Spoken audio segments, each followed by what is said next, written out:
Hey guys, what's going on? Welcome to another video. So, for those of you that have been around for with the channel for a while, there was a series I used to do where I went through every single sort of weapon node on the tree, and I would go through all the skills, tell people what they did, how best to use them, different synergies they have, armor pieces that they go with, sort of give people ratings as to which ones were good.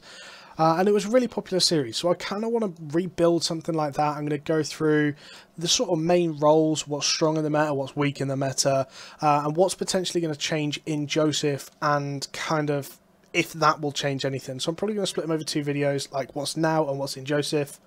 But yeah, so first episode is tanks. Tanks are in a great spot at the moment. There are lots of tanks being run. They're not completely sort of shut down as people keep saying they are.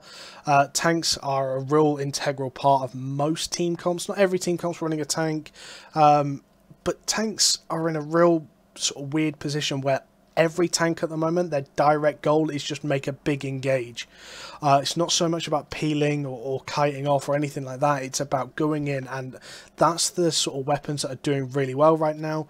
So first one we're going to look at is Ironclad. Ironclad at the moment is very much a go in, stun run, or even Q stun run. So you slow them a little bit, stun run, knock them back into your team while disrupting the enemy team. You sort of put distance between the two, and basically it's a pick weapon. The idea is that you're going to pick someone off and the rest of the team are going to be knocked a bit away. Your team jumps on that person that you've picked.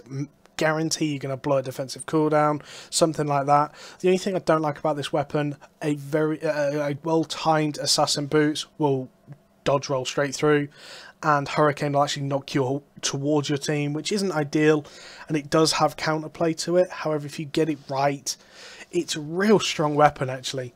In terms of where this sits, like I said, I'm going to go through after and sort of rate these weapons. I think it's good.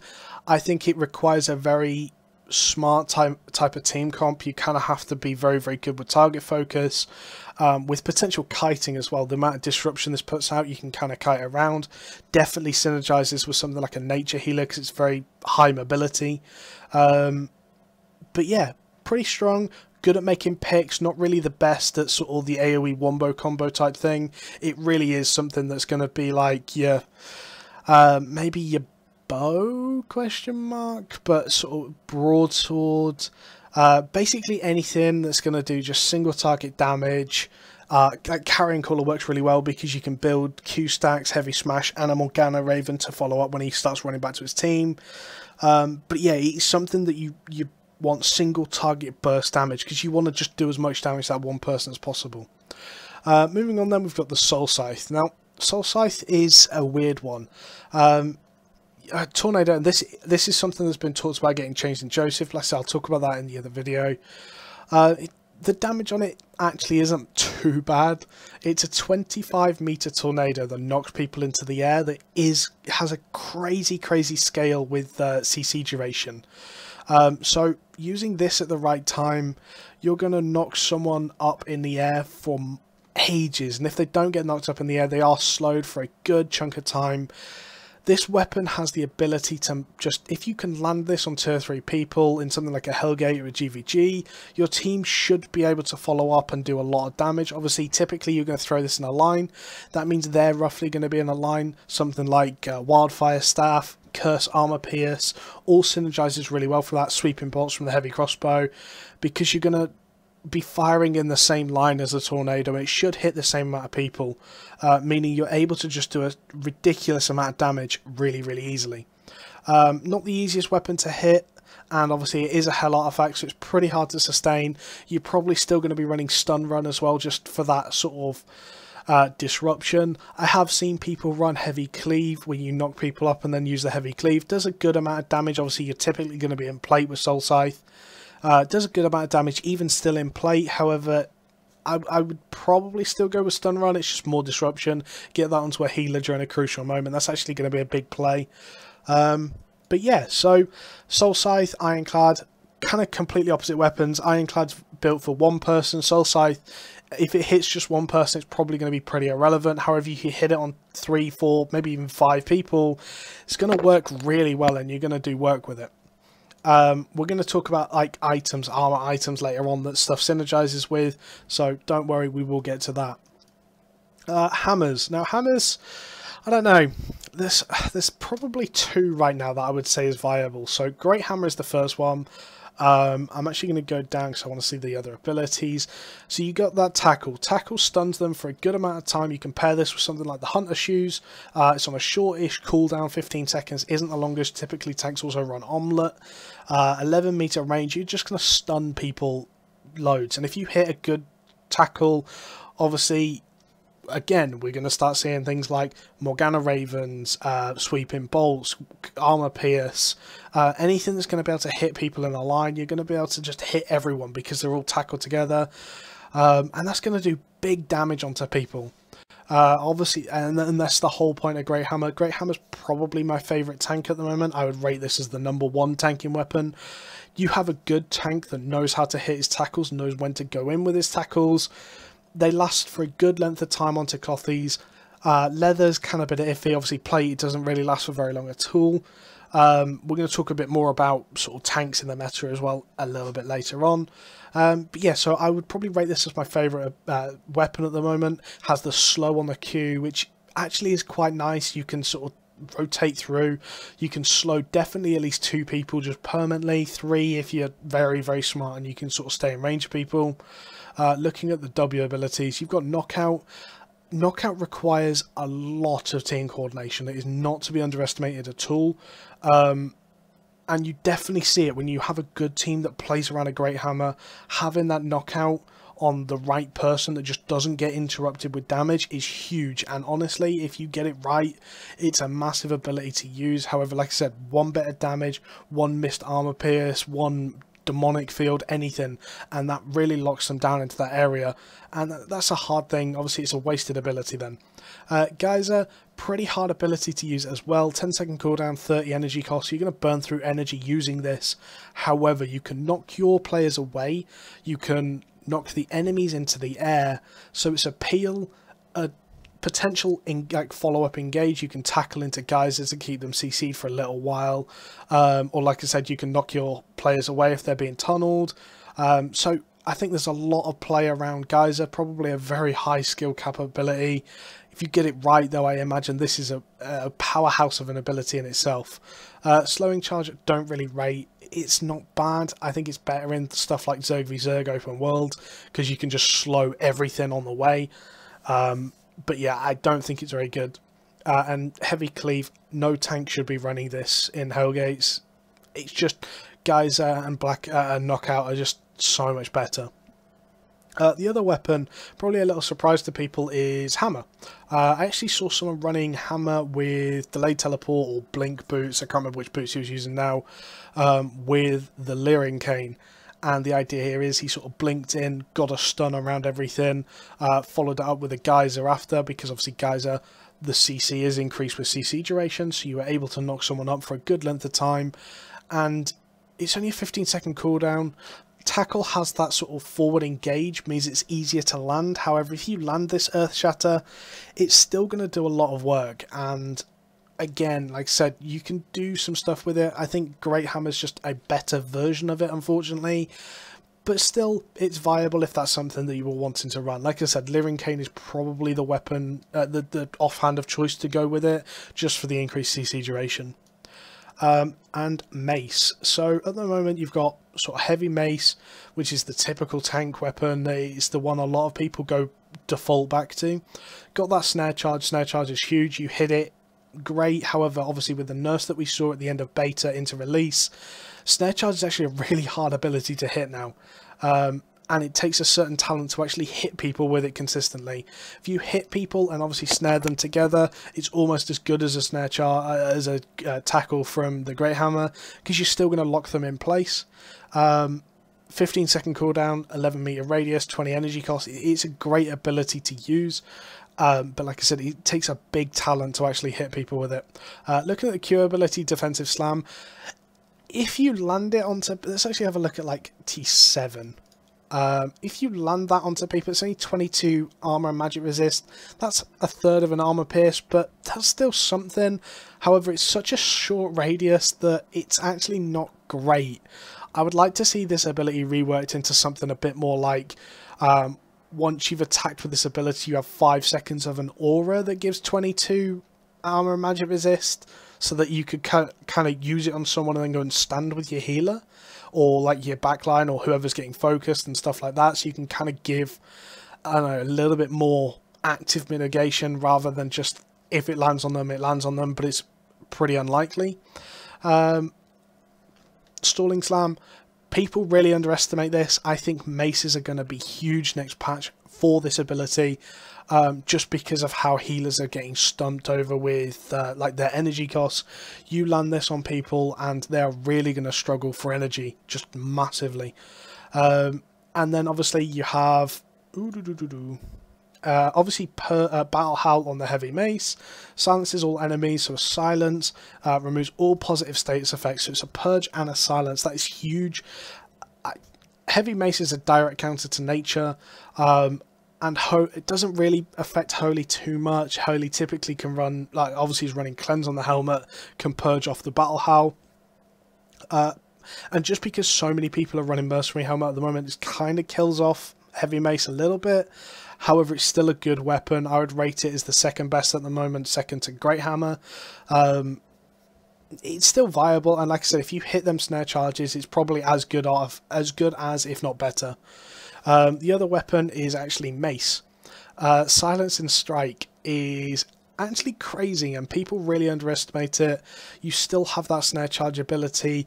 You can still use Stalling Slam once you unlock it. However, a 14-second silence, obviously it isn't ever going to be that long. It does get reduced with CC reduction. However, you also remove any active buffs on the enemy. It's another single target purge.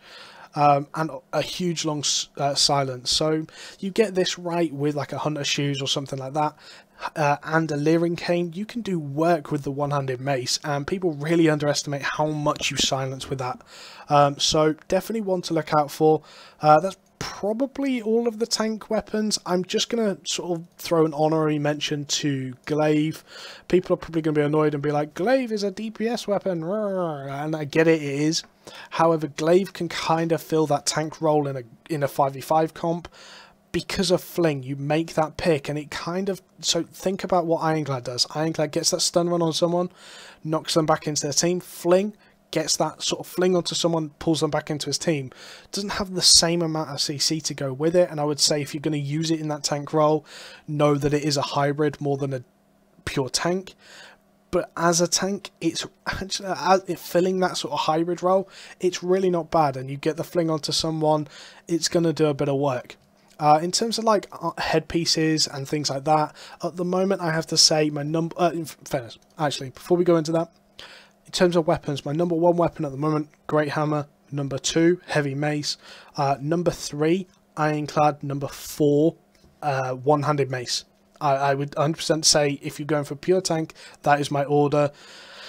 I don't think you're going to go too far wrong with going with that. Like I said, it still works with team comps. If you have something, if you have like a Wildfire Staff, Armor Pierce, Demonic, Tackle's probably just better because you can follow everything up with that. Soul Scythe probably a good one for that as well if you can hit them.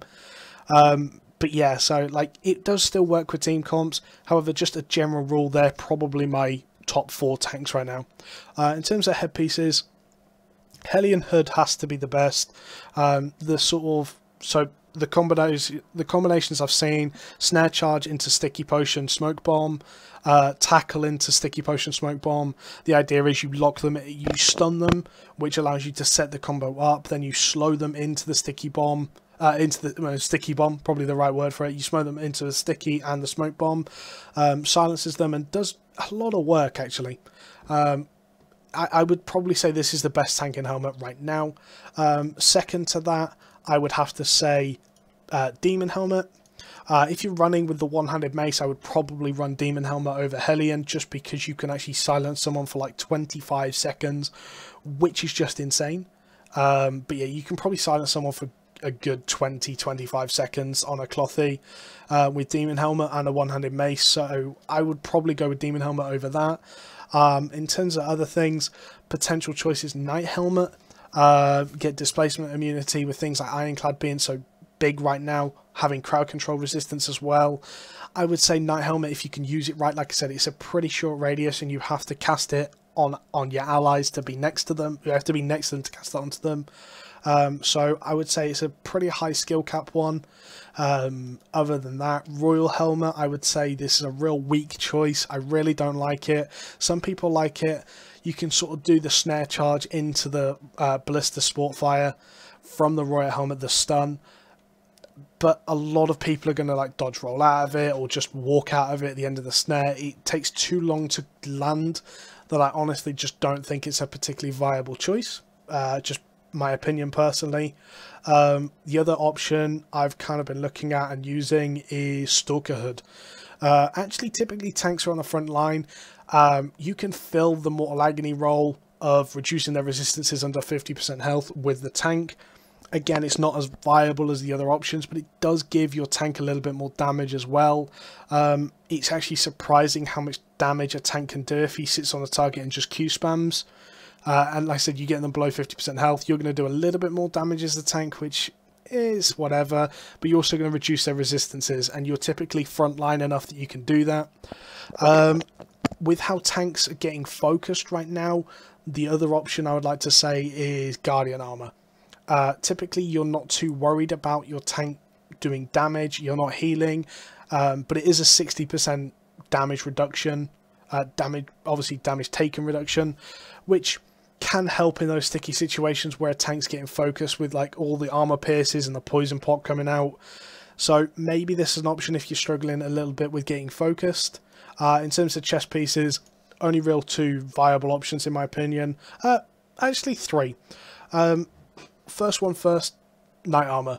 Wind Wall, gonna knock everyone back. Zoning tool, everyone knows how to use Wind Wall. It's a super strong ability, and yeah, it's just the sort of steady option for most tanks. Guardian Armor, Enfeeble Aura, 60% less damage and 15% move speed reduction in the 7-meter aura. It's actually a huge aura, only lasts for 5 seconds unfortunately, but for that 5 seconds you can shut down so much damage that if you get onto their backliners when they pop in any sort of offensive ability, you're just going to shut it down completely. Can work. Most people opt for the Wind Wall instead. I think they're both as good. You could genuinely run either. Another option that most people just ignore is Royal Armor. You can sort of give energy back to your team with how much energy is going to be an issue next patch. Maybe this is an option people can start to look at. You can drain other people's energy and give back to your own team, which kind of helps with the whole energy cost situation. You're going to be draining their team, which means they're going to struggle even more than they already are. And obviously your healer will love you muchly, giving him that extra mana. So maybe this is an option that starts coming out. Not really sure yet until we see it in action. Honorary mention is Soldier Armor. This is purely for Rosalia. Rosalia wants people to start using Soldier Armor, and I see why. Things like Soul Scythe. You get Soul Scythe with the crowd control duration bonus off Fury. You're going to do work, and you're going to knock someone up for such a long length of time. And actually, in a fight, it's really easy to get 10 stacks. The amount of just cleave random damage. Stalker Jacket's amazing for stacking this up. You just stand in it a couple of seconds, and you've got 10 stacks. You then hit a Soul Scythe, and it's going to last for just weeks. So you have to have the right playstyle with it. You have to sort of know what you're looking for with it. However, if you get it right, I imagine you can do work with Soldier Armor. Very underrated. I think other options for just pure tanks are probably better though. In terms of boots, you've got a couple of different options really. So one that I've seen people running is not that one, it's that one, Demon Boots. Increases armor by 80, crowd control resistance by 134, means you can sort of just go and stand on your allies when they're getting tunneled by melee. When they're getting crowd controlled, you can sort of stand on them, reduce that with Inspiring Charge. potential option, high skill cap, because you have to use it at the right time. Obviously the move speed does help you get to your allies a lot quicker, so you can do it as a reactionary thing. Pretty expensive to sustain, but a pretty underrated pair of boots actually, and it is very viable for tanks to be running this. Obviously everyone's expecting this, the hunter shoes. Increases move speed by 120%, which is still crazy, and the duration of your crowd control abilities by 35% for 3 seconds. Yeah, it's pretty insane. You're going to be just CCing people for such a long length of time. I would say these are the best tank boots right now. They're just so strong. Every single one of the tank weapons, other than sort of Glaive, which is that hybrid one, benefits from increased crowd control duration. Why wouldn't you use it on a cooldown and use it offensively, defensively, whatever? But you're going to do work with it. I've actually tried personally Hellion shoes as a tank. Didn't really have great success with them. However, 40% healing received on someone as they sort of were getting low. Like, we were running it for a little while just to try it. We had our tank Hellion to someone just as they got to like 60-70% health. The extra healing received nerf as well as a carrion and demonic. And obviously we were running hammer tank, which means he used the mark of sacrifice and then hammer stunned. So kind of locked someone down for a good length of time, as well as obviously the healing received nerf. So not a bad pair, but probably not the best option by any means. In terms of cloth boots, people are going to laugh at me for saying cloth boots, but druid sandals, legitimate option. These things are a legitimate thought process. They are not terrible. 80% slow is just crazy. Obviously there's still no DR on slows. These can actually do work if you just start running around in their team up on their melees. They're not going to be able to run away from that very quickly. And again, kind of works with the whole tackle into sticky smoke bomb. You can actually frostwalk as well, just to reduce their ability to get out.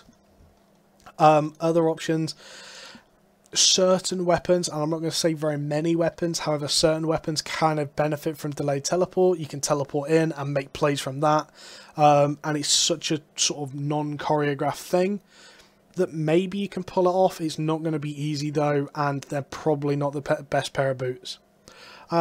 So yeah, tanks are in a weird position at the moment. Obviously tanks are able to be focused. Looking at some of the stronger weapons against tanks right now, you've got sort of Curse that can reduce their resistance by 47 off that. Typically curses have started running Poison Potion, which when I click on the thing and stop messing it up, it's this one. A tier 8 Poison Potion is going to reduce it by a further 35.